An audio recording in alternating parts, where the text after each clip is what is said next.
नमस्कार, DD news पर आप दो टूक देख रहे हैं। मैं हूं अशोक श्रीवास्तव। आज चौथे चरण का मतदान पूरा हो गया, यानी चौथे चरण के लिए भी आज पोलिंग का काम पूरा हो गया।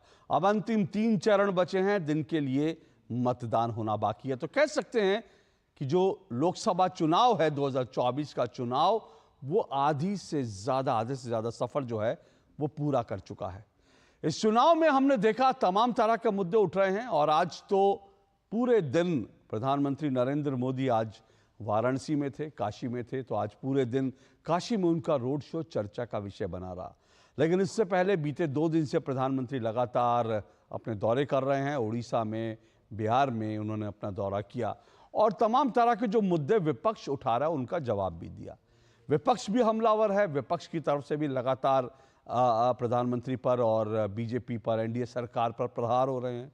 आज जब प्रधानमंत्री काशी में थे, वाराणसी में थे, तो जयराम रमेश ने बाकायदा ट्वीट करके प्रधानमंत्री नरेंद्र मोदी से कई सवाल वाराणसी को लेकर पूछे।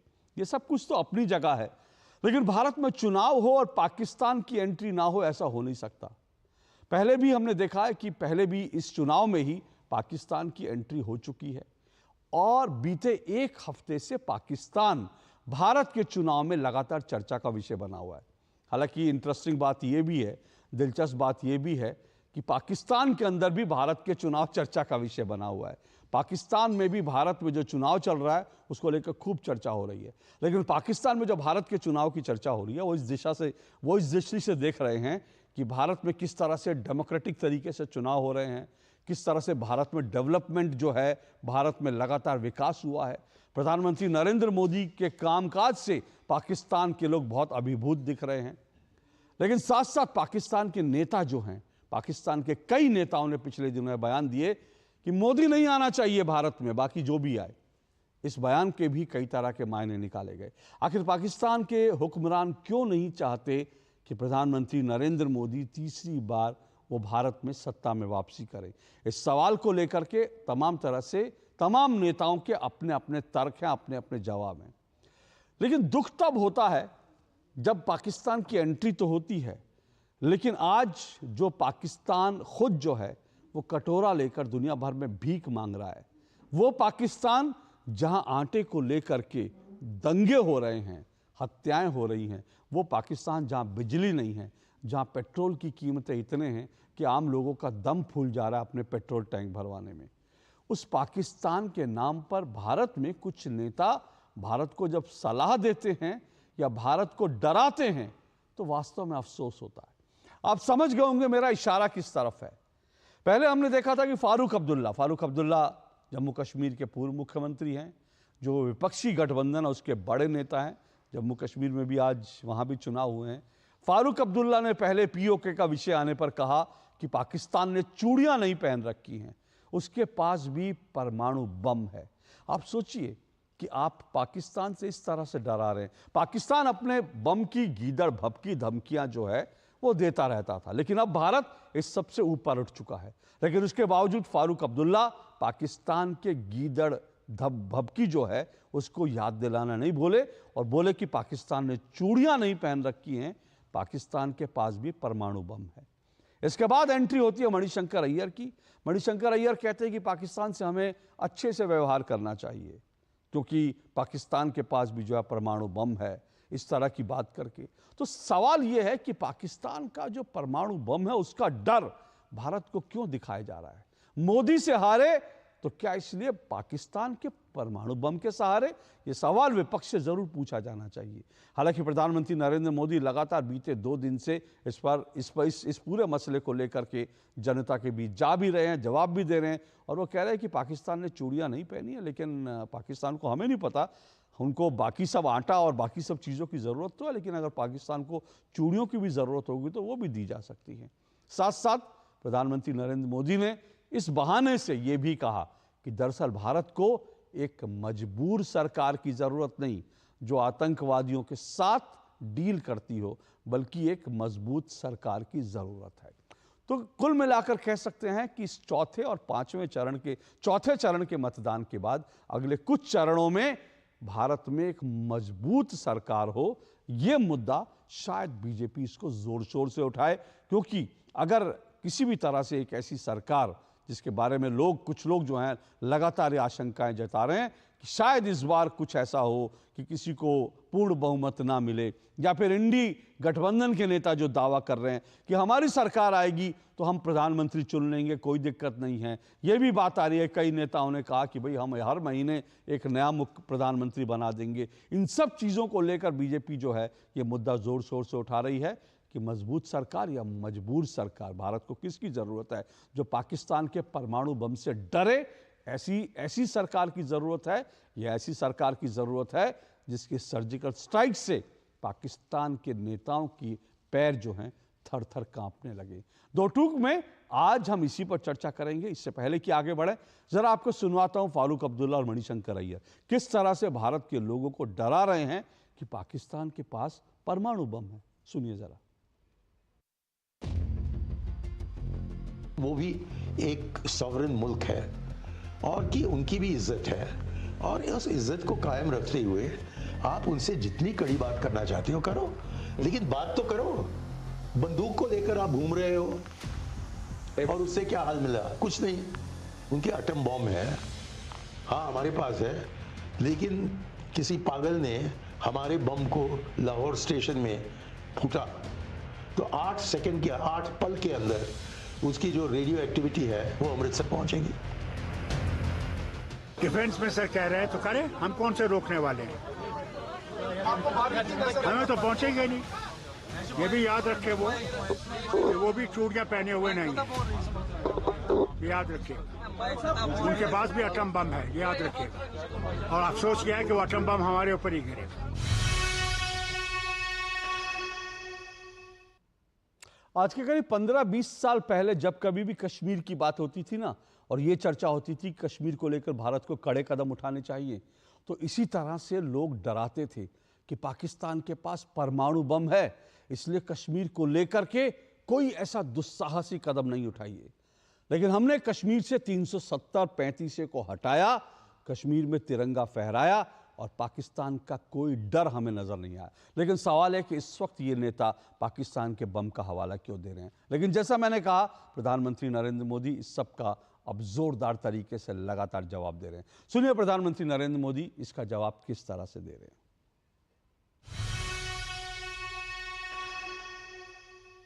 देश कांग्रेस वाली कमजोर, डरपोक और अस्थिर सरकार बिल्कुल नहीं चाहता। आप अपने मोहल्ले में भी ढीला ढाला पुलिस वाला पसंद करते हैं क्या? ढीला ढाला टीचर पसंद करते हैं क्या? टीचर भी मजबूत चाहिए कि नहीं चाहिए? जरा जवाब दीजिए ना। टीचर भी तो मजबूत चाहिए ना। मोहल्ले में पुलिस वाला भी मजबूत चाहिए ना। तो फिर देश को प्रधानमंत्री मजबूत होना चाहिए कि नहीं होना चाहिए? डरपोक प्रधानमंत्री देश चला सकता है क्या? आप कल्पना कर सकते हैं, ये लोग इतने डरे हुए हैं, इनको रात में सपने में भी पाकिस्तान का परमाणु बम दिखाई देता है। अब ऐसी पार्टियां, ऐसे नेता जिनको रात में भी सोते सोते पाकिस्तान का परमाणु बम दिखाई दे, क्या इनको देश दे सकते हैं क्या? ऐसे लोगों को देश दे सकते हैं क्या? ये कांग्रेस के नेताओं के, इंडी गठबंधन के नेताओं के कैसे कैसे बयान आ रहे हैं। कहते हैं कि पाकिस्तान ने चूड़ियां नहीं पहनी है। अरे भाई पहना देंगे।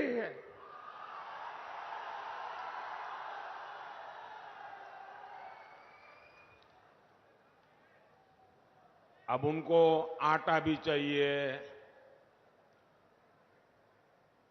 उनके पास बिजली भी नहीं है। अबे हमें मालूम नहीं है कि उनके पास चूड़ियां भी नहीं है।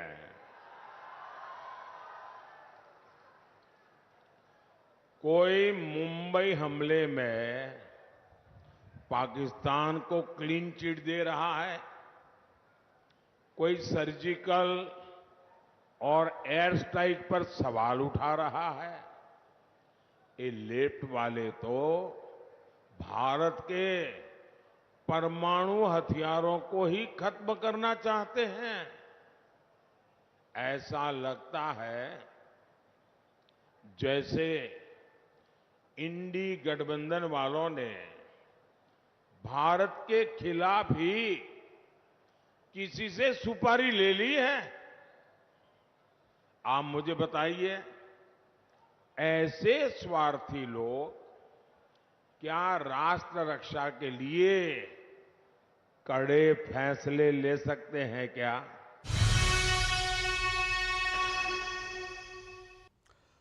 तो प्रधानमंत्री नरेंद्र मोदी ने कहा, ऐसे स्वार्थी लोग क्या राष्ट्र के लिए कड़े फैसले ले सकते हैं क्या? और यहीं से जो है इस चुनाव में मुझे लगता है अगले कुछ दिन तक मजबूत सरकार बनाम मजबूर सरकार का मुद्दा जो है अगले कुछ दिनों तक यूं ही गरमाएगा। तो चलिए इसी पर आज की चर्चा, आज की डिबेट को आगे बढ़ाएंगे। मेरे साथ आज जो मेहमान जुड़ रहे हैं, ये परिचय करवा दूं। मेरे साथ सिद्धार्थ यादव जुड़ चुके हैं, बीजेपी के प्रवक्ता हैं सिद्धार्थ यादव। मेरे साथ लोकेश जिंदल जुड़े हैं, राजनीतिक विश्लेषक हैं और कांग्रेस समर्थक हैं।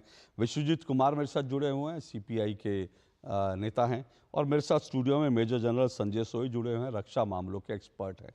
आप चारों मेहमानों का बहुत बहुत शुक्रिया और स्वागत। शुरुआत में लोकेश जिंदल आपसे कर रहा हूँ। लोकेश जिंदल जी, ये पिछले एक हफ्ते से लगातार एक नहीं 2-3 नेता जो इंडी गठबंधन के हैं वो पाकिस्तान के परमाणु बम का डर दिखा रहे हैं कि पाकिस्तान के पास परमाणु बम है, वहाँ फूटा तो ऐसा हो जाएगा, वैसा हो जाएगा, पाकिस्तान ने चूड़ियाँ नहीं पहनी हैं। ये सब पाकिस्तान से इतना डरा क्यों रहे हैं, ये समझ में नहीं आ रहा। नमस्कार अशोक जी, ये कोई पाकिस्तान से डराने वाली बात नहीं है। पाकिस्तान को सबक सिखाया गया था जब भारत की सुरक्षा की बात थी 1965 में भी, 1971 में भी। हम सशक्त हैं, हमें मालूम है, लेकिन वास्तविकता से हम अपने आप को परे नहीं कर सकते। पाकिस्तान की हालात क्या है? पाकिस्तान में जो सिविलियन गवर्नमेंट है वो बहुत कमजोर है, इतनी कमजोर है कि उनके नॉन स्टेट एक्टर्स जैसे लश्कर तैयबा, जैश ए मोहम्मद, जो कि एक आतंकवादी घटनाओं को अंजाम देते हैं भारत में, उसको उनकी सिविलियन गवर्नमेंट कंट्रोल नहीं कर सकती। उनकी सिविलियन गवर्नमेंट से तो उनकी आर्मी कंट्रोल नहीं। मुद्दा ये है कि क्या हम एक अनस्टेबल पाकिस्तान चाहते हैं? क्या हम अगला अफगानिस्तान अफोर्ड कर सकते हैं क्या अपने बॉर्डर? क्या हम चाहते हैं अगर मान लीजिए आज पाकिस्तान की पूरी राजनीतिक व्यवस्था खत्म हो जाती है, वहां पे अराजकता आ जाती, अराजकता के बाद आपको क्या लगता है, क्या उसका असर भारत पर नहीं पड़ेगा? उसका असर अवश्य पड़ेगा, क्योंकि इतिहास ने दिखाया है कि जब भी किसी राज्य में अराजकता आती है उसका प्रभाव पड़ोसी मुल्क पर अवश्य पड़ता है। और इसी विजडम के कारण पहले जो हमारे प्रधानमंत्री थे अटल बिहारी वाजपेयी जी, उन्होंने पाकिस्तान के साथ संबंध सुधारने हेतु बस यात्रा की थी लाहौर के, और जिसके पश्चात हम जानते हैं कि युद्ध भी हुआ और युद्ध में भी हमने उन्हें पाकिस्तान को जवाब दिया। तो मुद्दा केवल एक तरह से लोगों के अंदर एक हुंकार भरने का, या फिर एक समझ लीजिए कि लोगों के अंदर एक तरह से एक झूठा उनके अंदर अहंकार भरने का मुद्दा नहीं है, पर वास्तविकता बताने का। और वास्तविकता ये है कि पाकिस्तान के साथ हमें डिप्लोमेटिकली डील करना होगा। हम केवल और केवल शक्ति प्रदर्शन अगर पाकिस्तान के समक्ष करेंगे तो ये हमारी बहुत बड़ी गलती होगी। हमें सभी हथकंडों के साथ अपने अपने अपने देश की सुरक्षा, अर्थव्यवस्था, अपने देश की गरिमा, इन सब का ध्यान रखते हुए पाकिस्तान के साथ डील करना होगा।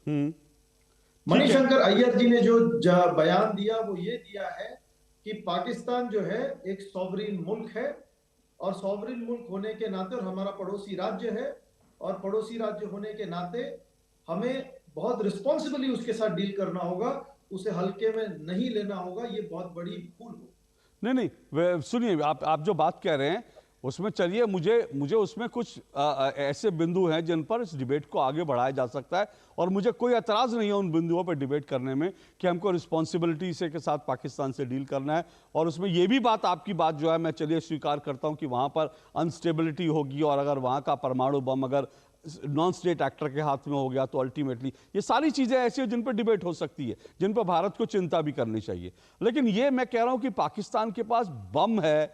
ये जो फारूक अब्दुल्ला साहब ने कहा, उन्होंने चूड़ियां नहीं पहनी हुई हैं और ये कह रहे हैं कि उनके पास डर है, उनके पास परमाणु बम है। बार बार परमाणु बम का खतरा तो 15 साल पहले, 10 साल पहले पाकिस्तान दिखाता था।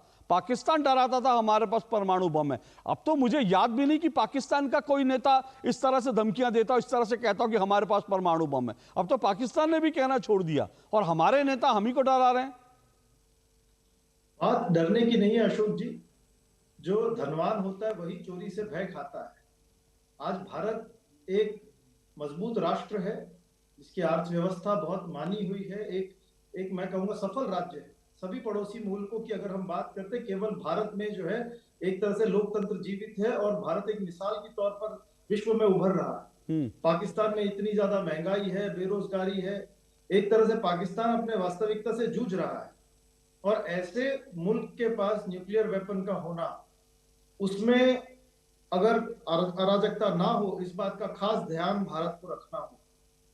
इसे आप डर मान लीजिए या फिर एक चेतावनी मान लीजिए या फिर एक तरह का विजडम मान लीजिए कि भारत को पाकिस्तान और बाकी सभी पड़ोसी मुल्कों के साथ बहुत ही जिम्मेदारी के साथ और बहुत संयम के साथ डील करना होगा। किसी भी प्रकार की भूल या फिर एक तरह से समझ लीजिए अहंकारवश की गई कैसी भी जो है करतूत, उसका बहुत ज्यादा बड़ा खामियाना जो है पूरे राष्ट्र को भुगतना पड़ सकता है। चलिए लोकेश जी, चलिए कम से कम इस डिबेट में आपने इस बात को तो स्वीकार किया कि भारत में डेमोक्रेसी है, भारत एक सफल राष्ट्र है। कम से कम ये तो बात आपने स्वीकार की। नहीं तो ज़्यादातर जो है गठबंधन के नेता, गठबंधन के समर्थक तो यही नहीं स्वीकार करते कि भारत में डेमोक्रेसी है, भारत एक सफल राष्ट्र है। लेकिन आपने ये स्वीकारा, चलिए अच्छी बात है। लेकिन सिद्धार्थ यादव, जो लोकेश जी कह रहे हैं कि भाई विजडम जो है हमको बड़ा तरीके से हैंडल करना पड़ेगा, और ये खतरा तो है। मतलब मैं ये नहीं कहता कि हमको डरना चाहिए, हम पाकिस्तान जैसे देश से हम आज डरे, मतलब जो देश आटे के लिए तरस रहा है वो हमें क्या डराएगा। लेकिन थोड़ा सा ये जो लोकेश जी कह रहे हैं कि भाई उन्होंने जो कुछ बयान दिए वो ये कि हम थोड़ा सा विजडम के साथ काम करें, क्योंकि उनका बम अगर नॉन स्टेट एक्टर के हाथ में पड़ गया तो ये खतरा भारत के लिए खड़ा हो सकता है। उस खतरे से उन्होंने आगाह किया था, जो लोकेश जिंदल कह रहे हैं। आप म्यूट पर हैं सिद्धार्थ जी, अनम्यूट कर लीजिए प्लीज।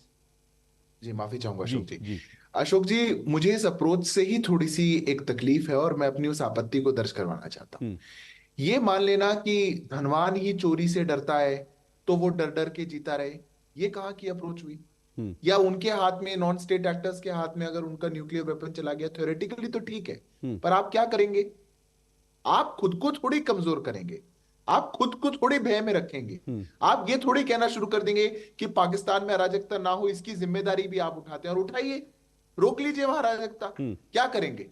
वहां पर अगर भूखमरी हो रही है, वहां पर टेंशन अगर बढ़ जाएंगी, वहां पे और कुछ हो जाएगा, तो आप क्या करना चाहते हैं? मेरा प्रश्न ये है आपसे। आप ये महिमा मंडन पाकिस्तान का करते रहना या उनकी ताकत का महिमा मंडन करते रहना, इसके पीछे की मंशा दूसरी है। ये कह देना कि हमको संभल के चलना चाहिए, तो क्या फारूक साहब को ये शब्द नहीं पता थे? क्या मणिशंकर अय्यर को ये शब्द नहीं पता थे जो लोकेश जी कह रहे हैं? भाई वो ऐसे शब्दों में क्यों नहीं ये बात कह देते? वो क्यों नहीं कह देते कि नॉन स्टेट एक्टर्स के पास अगर न्यूक्लियर वेपन चला गया तो तकलीफ हो जाएगी? उन्होंने तो नहीं कहा। उन्होंने कहा उन्होंने चूड़ियां तो नहीं पहनी हुई। कोई कह रहा है कि आप उनकी ताकत को नहीं जानते, आपको उनको सम्मान से देखना चाहिए। भारत एक इंडिपेंडेंट प्रबुद्ध राष्ट्र है, भारत को किसी की आवश्यकता नहीं। भारत मजबूत है, ना हम किसी को छेड़ते ना किसी को छेड़ने देते। पर ये जो नीति रही कि आपका पड़ोसी चाहे आपको कुछ भी करता रहे, आप उसको महिमा मंडन करते रहेंगे, आप वो घुसकर के आतंकी हमला भी कर देगा और आप अपने देश वालों को बताते रहेंगे अरे न्यूक्लियर वेपन है इसलिए जाएंगे नहीं। हमने सर्जिकल स्ट्राइक करी, क्या हुआ न्यूक्लियर वेपन का? क्या ऐसे डर के देश जिएगा क्या? अगर उनको पता है, और अशोक जी मैं बड़ी जिम्मेदारी के साथ कहता हूं, ये दुनिया में किसी भी देश के लिए है, अगर उनको पता है कि भारत का नेतृत्व मजबूत है, डिसाइसिव है और वो कमिटेड है अपने देश के लिए, कोई हिम्मत नहीं करेगा, आंख उठाकर भी नहीं देखेगा आपकी तरफ। पर ये जब उनको लग जाएगा कि यहां पर कोई कमजोर नेतृत्व है, यहां कोई ऐसे लोग हैं जो देश के इंटरेस्ट को कॉम्प्रोमाइज कर सकते हैं, तो निश्चित रूप से उनको एटम बम भी याद आएगा, उनको नॉन स्टेट एक्टर भी याद आएंगे, उनको आतंक भी याद आएगा। और यही बातें जो आज कश्मीर के लिए कही जा रही हैं, ये हर बार हर किसी के लिए कही गई। ये तो जो पाकिस्तान के लिए कही जा रही है, यही बात तो कश्मीर के लिए भी कही जाती थी। 370 हटा दिया तो खून की नदियां बहेंगी, क्या हमने नहीं सुना था? क्या हुआ? क्या हो गया वहां से? नक्सलवाद पर अगर कुछ किया तो देश में त्राहिमाम त्राहिमाम हो जाएगा, क्या हुआ? 90% नक्सलाइट ऑर्गेनाइजेशन सरेंडर कर गए, हमारे देश के अधिकतम जिले नक्सलाइट फ्री हो गए, क्या हुआ? ये देश में कमिटमेंट और कन्विक्शन की बात, ये नेतृत्व के उस क्षमता की बात है कि जिसने ठान लिया कि मेरे देश का जो इंटरेस्ट है ये प्रथम है, उसके बाद देखा जाएगा आगे क्या होगा। यही बात अगर कांग्रेस पार्टी ने 60 सालों तक फॉलो की होती तो तस्वीर कुछ और भी होती। पर चलिए, मैं बहुत इतिहास में जाकर के खंगाल करके इनकी गलतियों को नहीं बताना चाहता, पर मैं तो कहता हूं 2024 में क्या आवश्यकता पड़ी है आपको?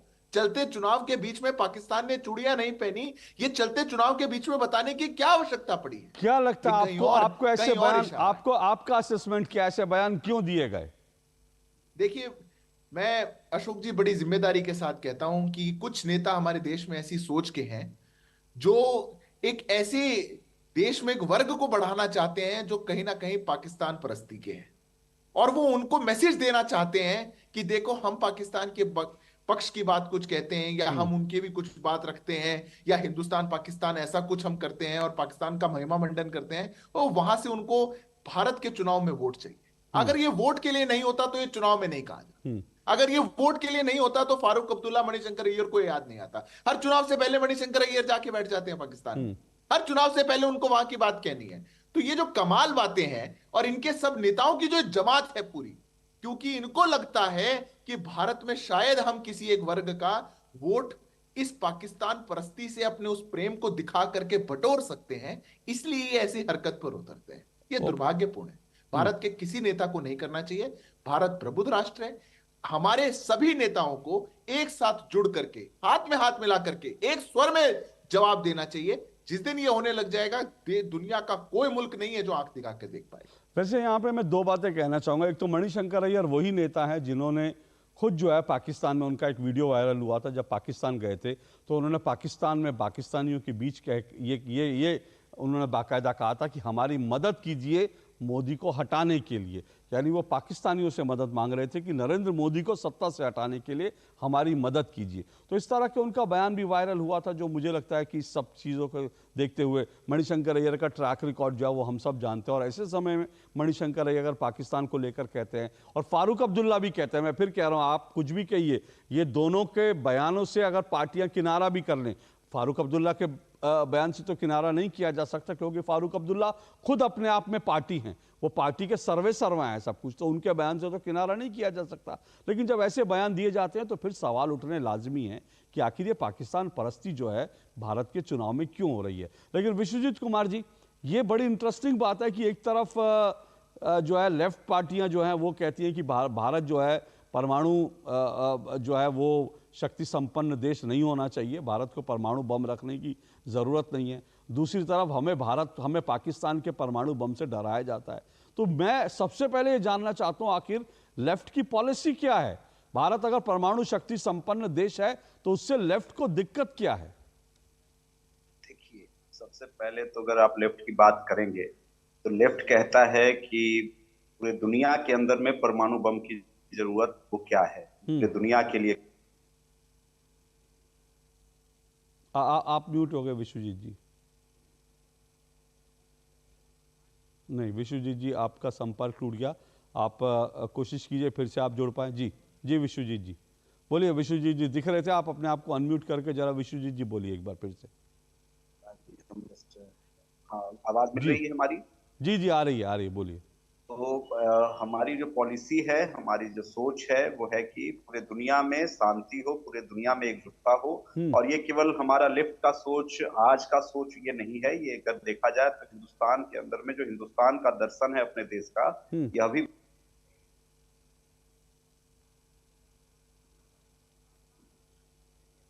नहीं, विश्वजीत जी की ऑडियो में कुछ दिक्कत हो रही है। ओके, विश्वजीत जी कह रहे हैं कि दुनिया में शांति होनी चाहिए। दुनिया में शांति तो होनी चाहिए, लेकिन भारत से ज़्यादा शांतिपूर्ण देश कौन सा हो सकता है जिसने आज तक दुनिया में किसी भी देश पर हमला नहीं किया। लेकिन भारत के पास अगर परमाणु बम है तो उसके भी कुछ अपनी ज़रूरतें थी, वो एक अलग से पॉलिसी। जी विश्वजीत जी, अपनी बात पूरी करिए। आपने जब पॉलिसी की बात कही तो हमने ये कहा कि हमारा सोच ये है, हमारा ध्येय यह है, वहां तक दुनिया को ले जाना चाहते हैं, मानवता को ले जाना चाहते हैं, जहां पे परमाणु बम की जरूरत नहीं हो, जहां पे कोई युद्ध की जरूरत नहीं हो, जहां पर कोई इंसान द्वारा इंसान का कोई शोषण नहीं करे और एक देश द्वारा दूसरे देश का शोषण नहीं हो। हम ऐसी दुनिया बनाना चाहते हैं और उसी ध्येय के साथ में हमारी राजनीतिक कार्रवाई, हमारी कार्रवाइयां होती। जो मसला है, जिन मसले पर आप वो जो बहस और जो चर्चा आप कर रहे हैं, तो हमें तो वो आप कहते हैं कि हिंदुस्तान के लोग डर जाएंगे या कोई दल डर रहा है, तो हमको तो लगता है कि यह जो मुख्य जो मुद्दा है, जो अभी हिंदुस्तान के अंदर में चुनाव है, तो हिंदुस्तान के जो मसले पर बातचीत होनी चाहिए थी। हिंदुस्तान के बेरोजगारी पर बात होना, महंगाई पर बात होना, गरीबी पर बात होना, इन मसलों पर जो बात होना चाहिए था, इससे इतर आप पाकिस्तान और पाकिस्तान का परमाणु बम और परमाणु बम से लोग डर गए। हिंदुस्तान के हमारे कई राजनेता। विश्वजीत जी, एक मिनट मेरी बात सुनिए सर, मेरी एक बात सुनिए। मेरी एक और लाइन और विश्वजीत जी, मैं आपको एक नहीं दो लाइन बोलने की इजाजत दूंगा। एक बात मैंने कहा कि आपने कहा कि डर रहे हैं, डर कोई नहीं रहा है, कोई हिंदुस्तान में नहीं डरता पाकिस्तान के बम से। ये वो दौर गया। मेरी बात पूरी हो जाए, मैं आ रहा हूं। मेरी बात सुनिए सर, हिंदुस्तान में कोई डर नहीं रहा, लेकिन डराने की कोशिश हो रही है। मैंने डराने वाले बयान सुनवाए और क्योंकि फारूक अब्दुल्ला और मणिशंकर अय्यर और आप, यानी सीपीएम सीपीआई, आप सब लोग एक ही गठबंधन में हैं, तो आप कह रहे हैं ना कि इन मुद्दों पे बात होनी चाहिए। तो सवाल तो ये है ना कि अगर इन मुद्दों पे बात होनी चाहिए तो आपके नेता पाकिस्तान का बम दिखा के डरा क्यों रहे हैं, आपके गठबंधन के नेता? एक तो यह है कि वो क्या बात वो कहे हैं, पूरा का पूरा कंटेक्स्ट क्या है, वो पूरी बातें सामने नहीं आई है। प्रधानमंत्री जी का भाषण 4 मिनट 5 मिनट का आया, लेकिन उन नेताओं का पूरा क्या वक्तव्य है, ये तो सामने नहीं आया। आपने तो अपना जो हमारा सबसे ऐतिहासिक जो चैनल है, जिस चैनल को हम लोग बचपन से देखते हुए बड़े हुए, इसका लोगो तक बदल दिया, इसका सिंबल तक बदल दिया, भगवा हो गया, भगवा रंग का कर दिया, और मोदी जी का प्रचार एजेंसी आप बन गए हैं कि मोदी जी का प्रचार कर रहे हैं, उनका भाषण जनता को सुना रहे हैं। हाँ। तो उनका पूरा का पूरा वक्तव्य आप सुनाइए, पूरा का पूरा वक्तव्य, पूरा का पूरा। जी, आप किस पार्टी से हैं सर, बताइए मुझे एक बार, आप किस पार्टी से हैं? हम तो सीपीआई से हैं, सीपीआई से ना। अब मेरी बात एक बार सुनिएगा, मेरी बात जरा 2 मिनट सुनिएगा, मैं सिर्फ 2 मिनट कह रहा हूँ। एक तथ्य से आपको रूबरू करा रहा हूँ, ठीक है? किसी चैनल का लोगो क्या होता है, क्या नहीं होता, किस कलर का होता है, वो एक टेलीविजन ग्रामर है, ठीक है ना? मुझे लगता है नेताओं को ग्रामर में नहीं। सुनिए, अरे सर, अभी आप इतने अधीर हो गए विश्वजीत जी। अभी तो मैंने शुरू किया है, विश्वजीत जी, अभी तो मैंने शुरू किया है। अभी मेरी पूरी बात सुन लीजिए, फिर आपको मैं मौका दूंगा। दूसरी बात, ये भगवा दूरदर्शन का जो आप कह रहे हैं ना, ये जो नारंगी भगवा जो भी है, ये इससे पहले भी दूरदर्शन का लोगो था जब इंदिरा जी देश की प्रधानमंत्री थी। इतिहास जाके चेक कीजिएगा। तो इसका मतलब ये नहीं है कि इंदिरा जी ने दूरदर्शन को भगवा कर दिया था, ठीक है? इंदिरा जी जो कर सकती थी वो काम अगर आज हो गया, या वो रंग अगर आज आ गए, तो उससे दूरदर्शन। और दूसरी बात, आप सीपीआई के नेता हैं, ठीक है ना? लोकेश जिंदल जी सरकार के विरोधी नेता हैं, ठीक है? और आपको मैं सिर्फ जानकारी के लिए बता रहा हूं, क्योंकि आप लोग इस देश की मुखर आवाजें हैं, इसलिए आपको बता रहा हूं। दूरदर्शन पर 2016 से पहले ऐसी कोई डिबेट रोज नहीं होती थी जहां विपक्ष को बुलाया जाता था अपनी बात रखने के लिए। आज आपको दूरदर्शन पर, डीडी न्यूज पर रोज अपनी बात, आपके नेता अतुल अंजान साहब नहीं रहे, ईश्वर उनको जो है उनके श्री चरणों में नमन करता हूं। आपके नेता अतुल अंजान हो या आपके दूसरे नेता हो, विवेक श्रीवास्तव हो, रोज मेरे कार्यक्रम में जुड़ते हैं रोज भाजपा को मन भर गाली देते हैं, रोज प्रधानमंत्री को मन भर गाली देते हैं, आलोचना करते हैं, इसकी पूरी इजाजत है। जिस जगह पर आपको बैठ करके अपनी बात करने का मौका मिल रहा हो उस जगह आप कहें कि हमने भगवाकरण कर दिया, हमने प्रधानमंत्री का, अगर देश के प्रधानमंत्री का हमने, और एक बात हमने प्रधानमंत्री का जो स्पीच सुनाया ठीक है, जो बाइट जितनी थी मैंने उतनी सुनाई। अगर आप चाहते हैं मणिशंकर अय्यर की पूरी बाइट सुना दूं, मुझे कोई फर्क नहीं पड़ता, उसके आगे पीछे कुछ नहीं था। अगर आपको उनके बयान के 6 दिन बाद भी उनके बयान का कंटेक्स्ट नहीं पता है तो मैं तो ये सवाल उठा रहा हूं, ये गठबंधन कैसा है कि सीपीआई के नेता को पता ही नहीं किस कंटेक्स्ट में कांग्रेस के नेता ने बयान दिया है। मैं तो ये एक सवाल उठाऊंगा, सीपीआई के नेता को पता ही नहीं कि फारूक अब्दुल्ला किस कंटेक्स्ट में क्या बयान दे रहे हैं। अरे गजब आपका गठबंधन है सर, और आप ज्ञान हमको दे रहे हैं। बोलिए। बहुत बहुत धन्यवाद, बहुत बहुत धन्यवाद। देखिए, हम ऐसी बातों को, जो लोग कुछ भी बोले करे, हम ऐसे बहुत सारी बातों को हम बहुत गंभीर और बहुत महत्वपूर्ण नहीं मानते हैं, क्योंकि हिंदुस्तान जो है वो 140 करोड़ देश के नागरिकों से बना हुआ यह देश है, और हमारी जो ताकत है, हमारी ताकत के सामने में पाकिस्तान की कोई ताकत चाहे कितना भी परमाणु बम हो बना ले और रख ले, हमारे सामने वो टिक नहीं सकते हैं। हम लोगों ने कई बार इतिहास में वो दिखा दिया है, प्रदर्शित कर दिया है। हम वैसे वो साझा गठबंधन के साथ में हैं, जिस गठबंधन ने वो इतिहास में पाकिस्तान को दो फाड़ कर दिया, बांग्लादेश का एक नया देश बना दिया। तो हम उस पाकिस्तान से हम डरने की बात या उसके परमाणु बम से डरने की बात हम क्या स्वीकार करेंगे? क्यों हम उस पर सुनने जाएंगे? अभी हम लोग के लिए सबसे बड़ी जो चुनौती है इस लोकसभा चुनाव में, 2024 के चुनाव में, कि देश के अंदर में लोकतंत्र बचेगा कि नहीं बचेगा।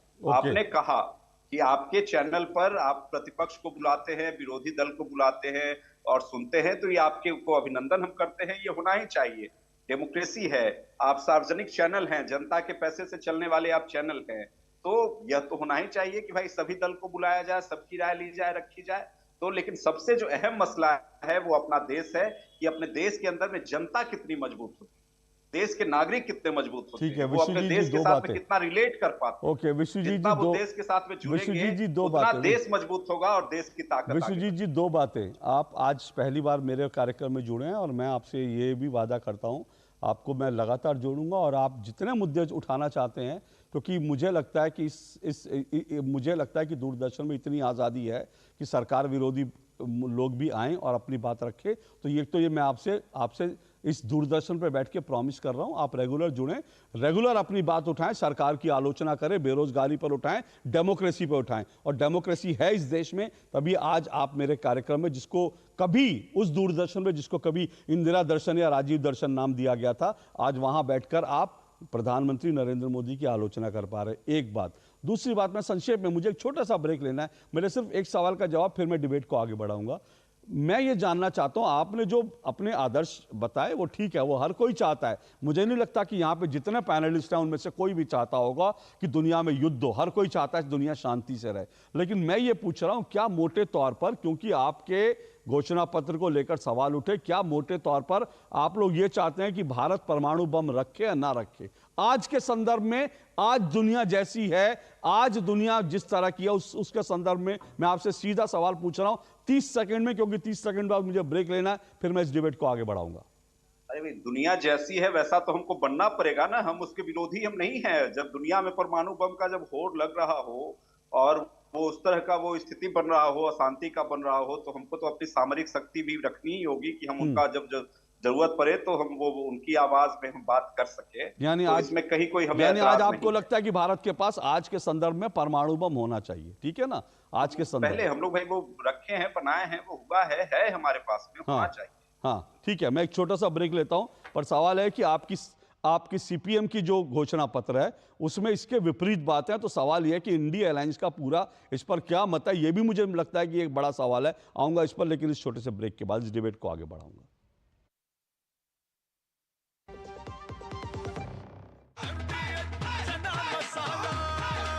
अब छोलिया हो या लोबिया, सफेद चने या काले चने, सब कुछ मजेदार बने।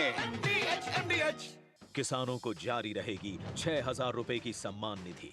यह है मोदी की गारंटी।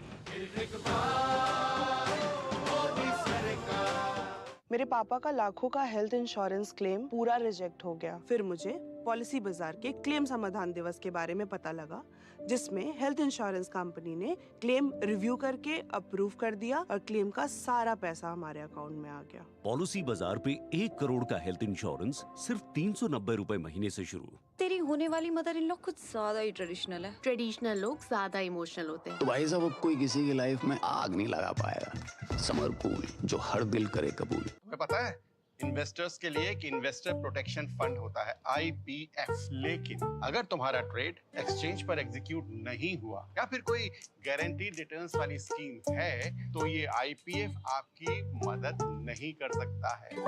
और अगर आपका ब्रोकर ही डिफॉल्टर बन जाए तो फिर IPF आपको कॉम्पेंसेशन दिला सकता है। कहाँ से सीखा? NSE की साइट पर।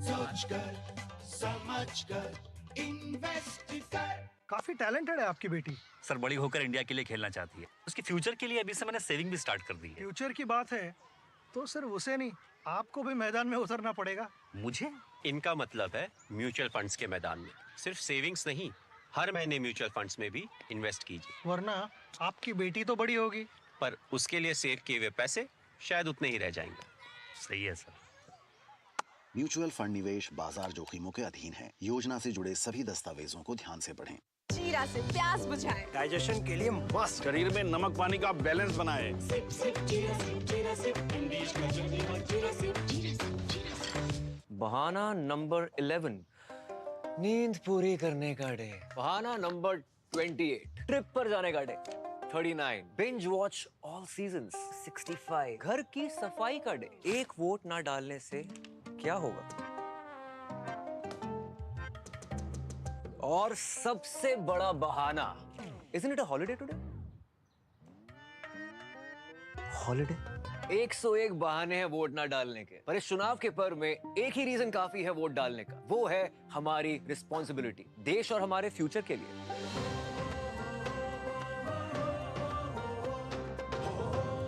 तो चलो सब मिलकर मनाते हैं इस चुनाव के पर्व को गर्व के साथ। बात जब पीढ़ियों के लिए बनने वाले घर की हो तो जिम्मेदारी बड़ी हो जाती है। गैलेंट समझता है ये जिम्मेदारी। अब डबल M रिब्स के साथ गैलेंट एडवांस TMT रीबार, निर्माण का रियल हीरो। पाव भाजी को फेवरेट बनाता है MDH पाव भाजी मसाला। MDH पाव भाजी मसाला। MDH बनाए पाव भाजी लाजवाब। MDH।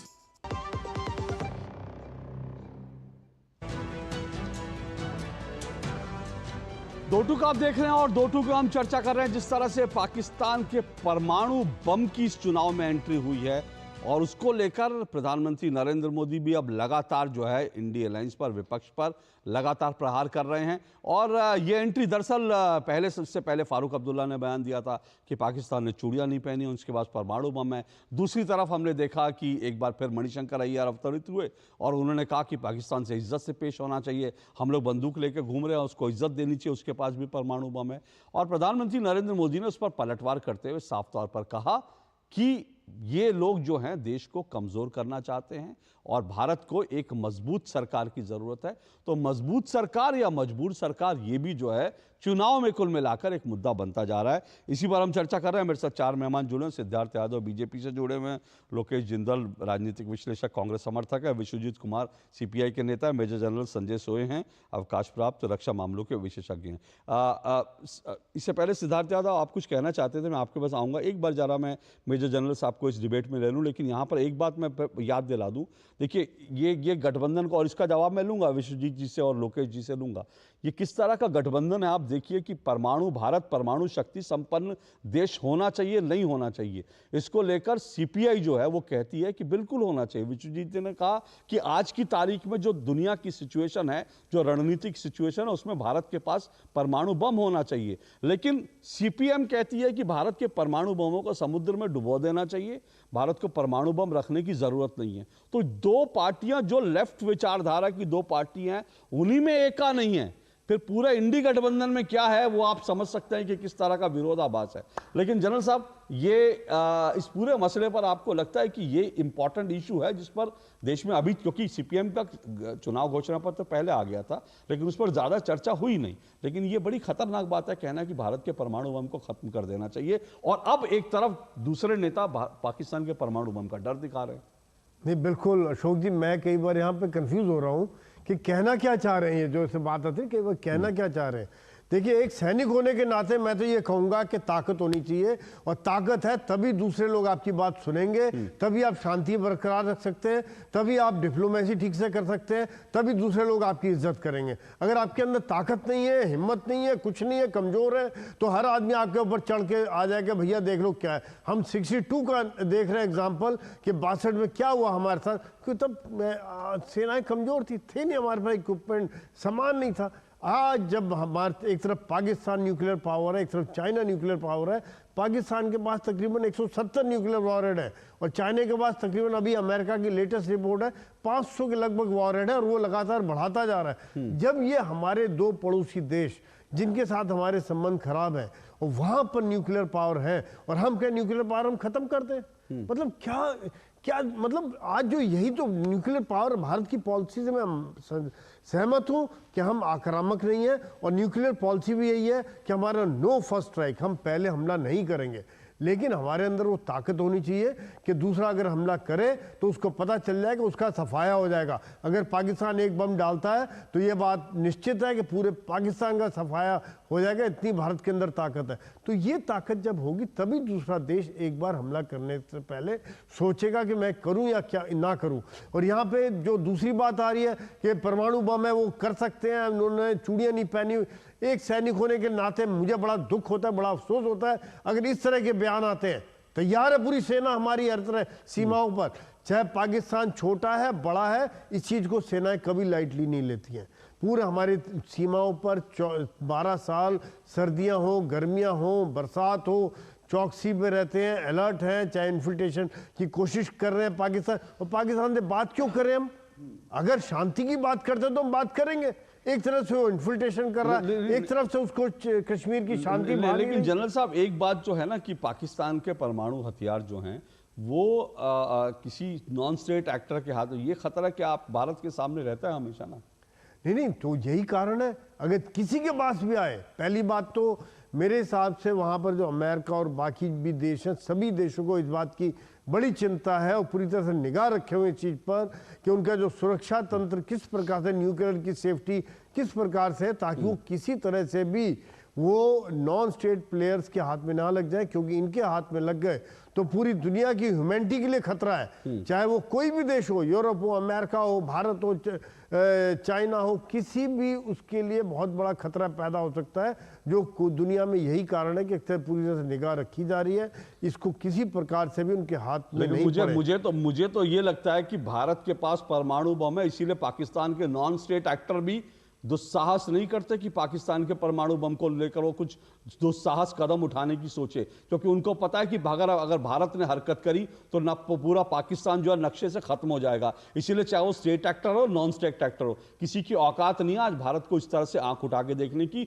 इसलिए क्योंकि भारत भी आज शक्ति संपन्न देश है। लेकिन मैं सिद्धार्थ जी आपसे जानना चाहूंगा, सिद्धार्थ जी ये मामला बहुत ज्यादा दूर नहीं गया, ज्यादा उठा नहीं है मामला, क्योंकि सीपीएम के बारे में सीधी सी बात है, हम सब जानते हैं सीपीएम एक बड़ी छोटी सी पार्टी है, कुछ सीटों पर लड़ रही है, तो इसलिए उसके घोषणा पत्र को किसी ने बहुत जो है जब ये घोषणा पत्र आया बहुत सीरियसली किसी ने लिया नहीं। लेकिन अब इसी के साथ जब ये हम देखते हैं कि भारत के इंडिया अलायंस के नेता जो है पाकिस्तान के परमाणु बम से डरा रहे हैं, तो ऐसे में सीपीएम का घोषणा पत्र ये अगर कहे कि भाई परमाणु बम को खत्म कर देना चाहिए भारत के, तो क्या इसके बीच आपको इस सामंजस्य देखते हैं क्या? देखिए, जो बात समझने की अशोक जी वो ये है कि ये लोग पूरे इंडिया अलायंस के नाम पर लड़ रहे हैं, और पूरे इंडिया अलायंस की स्ट्रेटेजी देखिए, जब आप सारे तारों को जोड़ेंगे, ये घूम रहे हैं इर्द गिर्द न्यूक्लियर के, और ये परमाणु कर रहे हैं, कह रहे हैं पाकिस्तान के परमाणु है उससे डरो, पर दूसरा साथी कह रहा है कि भारत वाला जो है उसको छोड़ दो, उसको आप हटा दो। तो ये जो एक स्ट्रेटेजी है, क्या क्या नहीं पाकिस्तान के बारे में कहा, मैं आपको, आप इनके टोटल एनालिसिस अगर करेंगे तो आप देख पाएंगे कि कैसे 26/11 के हमले का भी इन्होंने दोष पाकिस्तान से हटा करके स्वयं को देने का काम किया। पुंछ पर क्या बोले थे चन्नी जी, पंजाब के पूर्व मुख्यमंत्री कांग्रेस पार्टी के, उन्होंने पुंछ की घटना पर क्या बोला? कोई कह रहा है चूड़ियां नहीं पहनी पाकिस्तान ने, कोई कह रहा है कि कहीं कहीं फवाद खान आ जाते हैं, फवाद खान स्वागत कर रहे हैं किसी बात का, और यहां पर सीपीएम आके कह रही है कि नहीं, अपना जो न्यूक्लियर वेपन है उसको छोड़ देना चाहिए। यही बात जो न्यूक्लियर के लिए पाकिस्तान के लिए कही जा रही थी, उस बात को ये हिंदुस्तान की एक पार्टी के लिए क्यों नहीं कह सकते थे? जो हिंदुस्तान की पार्टी ने हमारे न्यूक्लियर वेपन को खत्म कर देने की बात कही एक्सप्लिसिटली, 370 और 35 एक खत्म करने की बात करी, सीपीएम के मैनिफेस्टो में है ये। उन्होंने कहा कि हम आते ही सबसे पहले 370 और 35 को वापस लागू करेंगे, उन्होंने ऐसी बात कही। तो उस पर तो चुप है, कांग्रेस पार्टी भी चुप है, सब लोग चुप है। सीपीआई के भी प्रवक्ता भी हमारे साथ यहां शो में है, सीपीआई ने भी अपने मैनिफेस्टो में लिखा है कि वो 370 को खत्म करेंगे, वो वापस से स्पेशल स्टेटस देंगे। न्यूक्लियर वेपन के लिए सीपीआई ने भी अपने मैनिफेस्टो में लिखा है कि देश की कोई भी एनर्जी सोर्स वो न्यूक्लियर से नहीं होनी चाहिए। तो न्यूक्लियर से तो तभी नहीं होगी ना जब भारत के पास न्यूक्लियर ताकत नहीं होगी। तो ये जो टेढ़ा टेढ़ा कहना कुछ, मन में मंशा कुछ, पर कहना कुछ और, ये जो एक पूरी पॉलिसी बन चुकी है, और भारत को नीचा दिखाना, पाकिस्तान का महिमा मंडन करना, उनको तो आतंकी हमलों की भी क्लीन चिट दे देना, उनके लिए तो कहना कि बस वही है जो है, और भारत कुछ भी ना हो, भारत हथियार भी छोड़ दे, भारत ये भी छोड़ दे। और मैं तो एक छोटी सी बात पूछता हूं सीपीआई के साथी से, अभी बहुत बड़ी बात वो कह रहे थे कि हम तो चाहते हैं कि विश्व ऐसे बंधुत्व पे जाए, किसी के पास हथियार ना हो। तो ये ज्ञान अपने कम्युनिस्ट चाइना को क्यों नहीं देते? ये ज्ञान आप रशिया को क्यों नहीं देते? कम्युनिस्ट देशों के पास तो है, तो या तो कहिए as Communist Party of India कि चाइना की जो ये पॉलिसी है ये गलत है, रशिया की जो पॉलिसी है ये गलत है, पर आप ये भी नहीं बोलेंगे क्योंकि कुछ ना कुछ तो तार जुड़े हुए हैं वहां से भी। अब उन तारों को काट दिया जाएगा तो तकलीफ ज्यादा होगी। ये जो भारत सेकेंडरी पॉलिसी है कि भारत को पीछे रखा जाए, अपने इंटरेस्ट, पार्टी के इंटरेस्ट, इनको आगे रखा जाए, मैं मानता हूं कि ये पॉलिसी देश के लिए घातक है। देश की जनता समझदार है अशोक जी, बहुत समझदार है। कोई भारत देश को कमजोर करके, हमारे हथियारों को छोड़ करके, और ये नहीं सुनना चाहता आज देश का युवा या देश का नौजवान कि पाकिस्तान के पास ऐसा है और उसके पास वैसा है। हम लोग मजबूत हैं, हमारा नेतृत्व मजबूत है, इसलिए दुनिया की कोई ताकत हमारे पे आंख उठा के नहीं भेज सकती। गए वो दिन जब शीश के आए जाते थे, अब हम घर में घुस के मारते। विश्वजीत जी अभी आएंगे तो मैं उनसे जरा पूछूंगा जरूर जो आपने सवाल उठाया, क्योंकि अभी उनका कनेक्शन टूट गया। लेकिन लोकेश जी, ये बात तो अब अगर मजबूत सरकार और मजबूर सरकार का नारा जो है इस चुनाव में उछल ही गया है, तो सवाल ये है कि फिर आप लोग जो अलायंस है, गठबंधन है, वो कैसे एक मजबूत सरकार देगा? एक चाहता है कि 370 को लेकर आप लोगों के यहाँ कोई, क्योंकि कॉमन मिनिमम प्रोग्राम नहीं है आपका। ये देश आज अगर कई मुद्दों पर जानना चाहे कि गठबंधन क्या चाहता है, गठबंधन का कॉमन मिनिमम प्रोग्राम क्या है, एजेंडा क्या है, किसी को नहीं पता देश में, क्योंकि 370 को लेकर कांग्रेस खामोश है। फारूक अब्दुल्ला कहता है वापसी होगी, सीपीएम कहता है वापसी होगी, सीपीआई कहता है वापसी होगी, कांग्रेस चुप रहती है, कुछ नहीं बोलती। परमाणु, भारत के पास परमाणु शक्ति संपन्न देश होना चाहिए, नहीं होना चाहिए, आप खामोश हैं। सीपीआई वाले यहां पर कुछ कहते हैं, उनका घोषणा पत्र कुछ कह रहा है, सीपीएम वाले कह रहे हैं कि भारत के परमाणु बम डुबो देने चाहिए। तो जहां भारत को एक मजबूत राष्ट्र बनाने की बात आती है, वहां तो इंडी गठबंधन पूरी तरह से बिखरा हुआ है, बटा हुआ है। लोगों को कैसे यकीन आएगा आप पर? जी अशोक जी, इन मुद्दों का तथ्य समझना आवश्यक है। जब हम बात 370 की करते हैं तो बात लोकतंत्र की उठती है, जब हम बात परमाणु बम की करते हैं तो बात भारत की सुरक्षा की। आजादी के बाद हमने देखा कि ऐसा कोई भी पल नहीं था जहां भारत की सुरक्षा पर किसी भी प्रकार का कॉम्प्रोमाइज किया गया। 1948 में डिपार्टमेंट ऑफ एटॉमिक एनर्जी की स्थापना हुई, 1958 में डीआरडीओ की स्थापना हुई, 1974 में ऑपरेशन स्माइलिंग बुद्धा या फिर स्माइलिंग कृष्णा, जिसे न्यूक्लियर डिजाइन को टेस्ट किया गया, जिसके द्वारा हमने आज परमाणु बम की नींव रखी। 1980 में जो मिसाइल टेस्टिंग थी वो की गई, जो आज जितने भी मिसाइल हैं, हम अग्नि, पृथ्वी, जितने भी मिसाइलों की आप नाम जानते हैं, इनकी बुनियाद 1980 में रखी गई, 1990 में इनकी रचना हुई। और आज वर्तमान में भारत जो एक शक्तिशाली देश उभर कर आया है, इसका एक इतिहास है, और जिस इतिहास का श्रेय प्रत्येक समय को, प्रत्येक इतिहास में प्रत्येक नेतृत्व को जाता है, केवल एक व्यक्ति को नहीं जाता। सर, अगर मैं बात करता हूं 370 की, तो हाँ। मैं अशोक जी इस पर ये कहना चाहूंगा कि 370 हटना चाहिए या नहीं, इस बात का निर्णय अगर कश्मीर, जम्मू और कश्मीर की आवाम इसका निर्णय तय करती तो ज्यादा अच्छा होता। वे भी भारतीय है, वे भी भारतीय के, वो भारत के सिटीजन है। नहीं, सवाल वो नहीं है, वो ठीक है अशोक जी, अगर वो कल को निर्णय लोकेश जी, सवाल ये कि क्या अब आप रेफरेंडम कराएंगे क्या? अब आप रेफरेंडम का, अब तो 370 नहीं है, तो अब आप क्या रेफरेंडम कराएंगे कश्मीर में?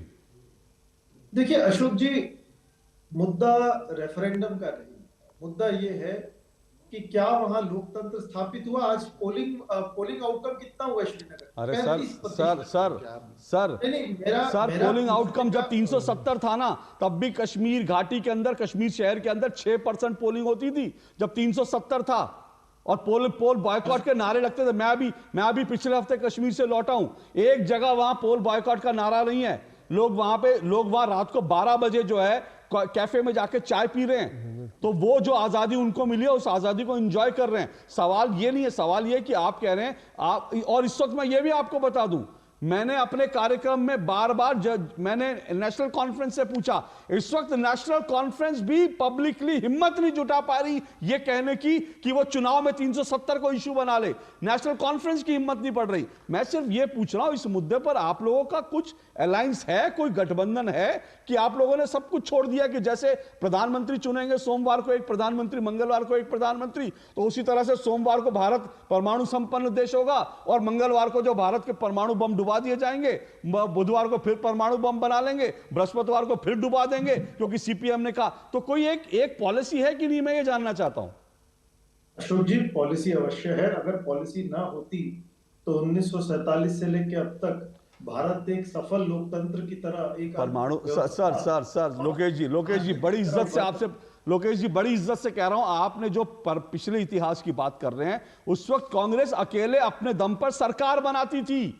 आज आप अकेले दम पर सरकार बनाने की सिचुएशन में नहीं है। आज आप जो है गठबंधन में लड़ रहे हैं, आपके साथ सीपीएम सीपीआई आपके गठबंधन का हिस्सा है। वो तय करेंगे मिलकर कि आपकी अलायंस की पॉलिसी क्या होगी। कांग्रेस अकेले तय करने की सिचुएशन में नहीं है। इसलिए सवाल उठ रहे हैं कि आपके जो सहयोगी कह रहे हैं, आप उनको कैसे पूरा करेंगे। आम आदमी पार्टी कुछ कह रही है और जो है सीपीएम सीपीआई कुछ कह रही है, नेशनल कॉन्फ्रेंस कुछ कह रही है, आरजेडी कुछ कह रही है। अल्टीमेटली क्योंकि आपकी सबसे बड़ी पार्टी है, इसलिए सवाल उठता है कि आप इन पर रिस्पॉन्ड कैसे करेंगे। आप अपने सहयोगियों को राजी नहीं कर पा रही, इसलिए मैं कह रहा हूं यह बड़ा सवाल है। 1 मिनट रुकिए, मुझे एक ब्रेक लेना, मैं ब्रेक के बाद आता हूं। समय कम होगा लेकिन कोशिश करूंगा और मैं चाहूंगा कि इसका एक स्पष्ट जवाब अगर आपसे मिल पाए तो कम से कम मुझे लगता है दर्शक शायद संतुष्ट कर हो पाए। ठीक है, नहीं तो दर्शक के मन में आज बड़ा कंफ्यूजन है। आऊंगा इस ब्रेक के बाद।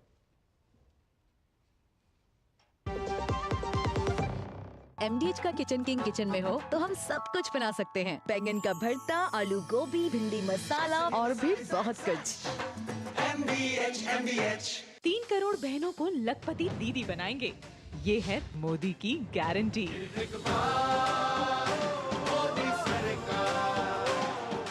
जल्दी करो यार प्लीज, जल्दी। दूसरा कोई मैच है क्या? ऐसा ही कुछ है यार, बैंक जाना है दादाजी को लेके। हाँ यार, उम्र होने पर कभी कभी मदद तो लगती है, पर बैंकिंग में नहीं। वैसे भी आरबीआई कहता है सीनियर सिटीजन सबसे पहले। अगर आप 70 साल से ऊपर हैं और आप बैंक नहीं जा सकते तो बैंक आएगा आपके पास जरूरी सेवाएं लेकर, वो भी वाजिब दरों पर। सीनियर सबसे पहले। आरबीआई कहता है जानकार बनिए, सतर्क रहिए। मैं कैप्टन होता ना, ओपन कराता। अब हर कोई ओपन करेगा तो मैच कौन क्लोज करेगा? तो भाई साहब, अब कोई किसी की लाइफ में आग नहीं लगा पाएगा। समर कूल, जो हर दिल करे कबूल। पॉलिसी बाजार से टर्म लाइफ इंश्योरेंस लेने के कुछ साल बाद मेरी वाइफ को कैंसर डायग्नोस हुआ और वो नहीं रही। उनकी कमी तो पूरी नहीं हो सकती, और टर्म लाइफ इंश्योरेंस के पैसे से बच्चों की फ्यूचर की चिंता नहीं रही। पॉलिसी बाजार ने क्लेम दिलाने में बहुत सपोर्ट किया। पॉलिसी बाजार पे 1 करोड़ का टर्म लाइफ इंश्योरेंस सिर्फ 470 रुपए महीने से शुरू। अब तक टेस्टी राजमा बनाना नहीं आया। बिना MDH राजमा मसाला के टेस्टी राजमा कैसे बनेगा?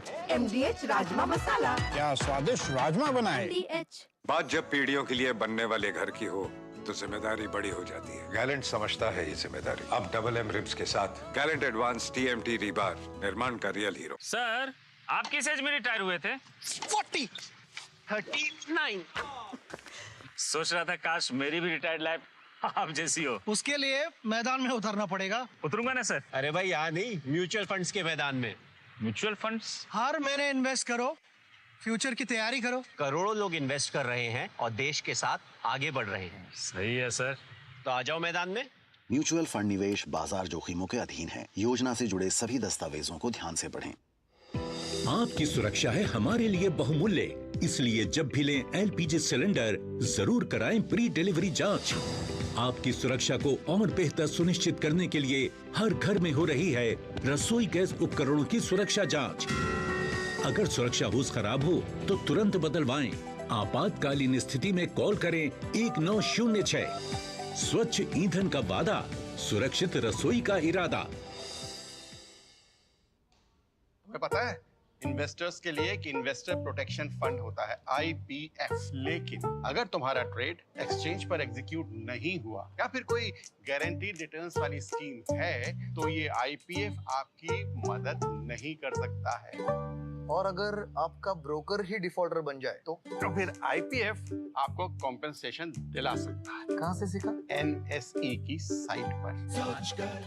समझकर इन्वेस्ट कर। आज दही बड़ा खाने का मन है। वाह क्या स्वाद! असली स्वाद तो MDH दही बड़ा रायता मसाले से ही आता है।